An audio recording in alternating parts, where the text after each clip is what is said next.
Včeraj smo bili v parlamentarni preiskovalni komisiji seznanjeni z odločitvijo sodišča, ki je potrdila zakonitost našega ravnanja in pritrdila stališčem komisije glede pridobivanja dokumentacije, ki je nujno potrebna za nadaljevanje preiskave.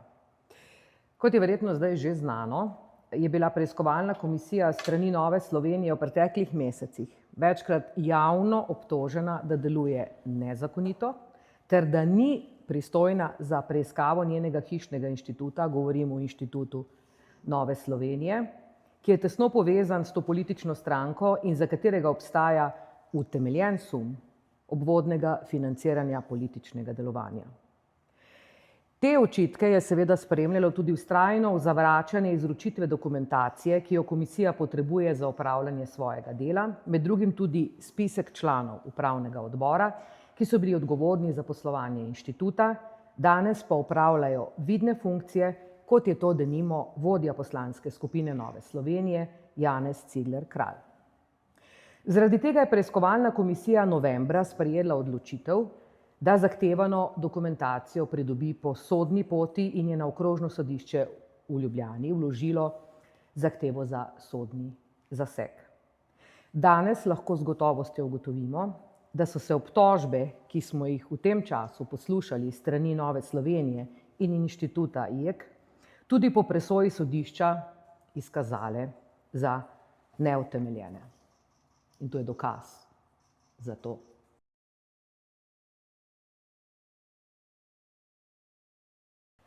Iz sodne odredbe je namreč nedvoumno razvidno, da je dokumentacija, ki jo zahteva komisija, nujna za učinkovito izvajanje parlamentarne preiskave, ter da je zahteva v celoti skladna z nameni in cilji, zaradi katerih je bila komisija tudi ustanovljena.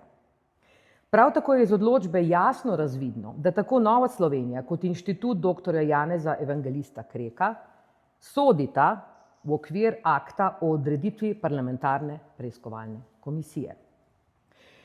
Dovolite mi, da na tem mestu izpostavim tudi ključen del sodne odredbe. Sodišče je zapisalo, citiram: Sodišče je upoštevalo tudi ustavno varstvo pravic udeležencev parlamentarne preiskave, pri tem pa preiskovalna sodnica ocenjuje, da je javni interes, da se raziščejo nepravilnosti v zvezi s financiranjem političnih strank in strankarske politične propagande v medijih s finančnimi sredstvi podjetij v državni lasti, državnih institucij ter subjektov iz tujine, glede na to, da gre za davkoplačevalski denar. Na tej podlagi sodišče jasno ugotavlja, tako zapiše sodnica, da javni interes v tem primeru prevlada nad morebitnimi poslovnimi ali finančnimi interesi pravnih oseb in subjektov, katerih dokumentacija se pridobiva, ter da je zahtevana dokumentacija sorazmerna z nameni in cilji preiskave. Ob tem sodišče tudi nedvoumno zaključi, da je sodni zaseg dokumentacije skladen z določbami Zakona o parlamentarni preiskavi, Zakona o kazenskem postopku ter Ustave Republike Slovenije. Današnja odločitev je pomembna ne le za delo te komisije, temveč tudi v širšem smislu, saj krepi načelo parlamentarne demokracije, transparentnosti in nadzora nad financiranjem politike. Gre za jasno sporočilo, da parlamentarna preiskava ni in ne more biti predmet samovoljnih razlag o pristojnosti, kadar obstaja utemeljen sum nepravilnosti. Pri tem želim poudariti, da Nova Slovenija ni edina, ki je izpodbijala pristojnost parlamentarne preiskovalne komisije in bila pri tem neuspešna pred sodišči. Podoben poskus je bil izveden tudi s strani poslanca Socialdemokratske stranke Zorana Mojškerca, ki je bil prav tako zavrnjen na višjem sodišču. Preiskovalna komisija bo svoje delo nadaljevala odločno, odgovorno in dosledno v okviru zakona z enim samim ciljem razjasnitve domnevnega obvodnega financiranja političnih strank, ne glede na to, ali se to izvaja preko inštitutov, gospodarskih družb ali drugih pravnih subjektov, vključno s tistimi v lasti oseb iz tujine.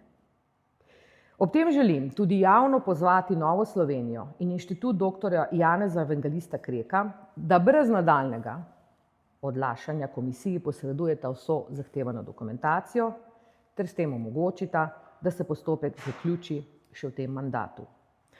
Ob tem naj še enkrat povem, kar sem že večkrat povedala in večkrat poudarila, da bi tako pomembna tema, kot je obvodno financiranje političnih strank, postala predvolilna tema. To nikoli ni bila želja te preiskovalne komisije.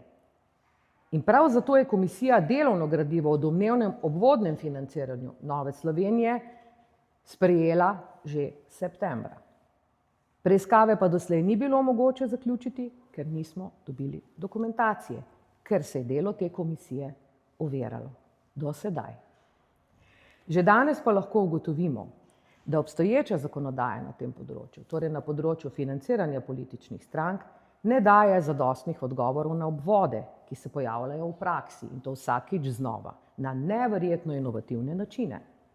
Zato bom predlagala, da se v naslednjem mandatu Državnega zbora zakon spremeni na način, ki bo jasno in nedvoumno onemogočil obvodno financiranje politike prek inštitutov in drugih pravnih oseb ter s tem okrepil transparentnost in integriteto političnega prostora. Hvala lepa.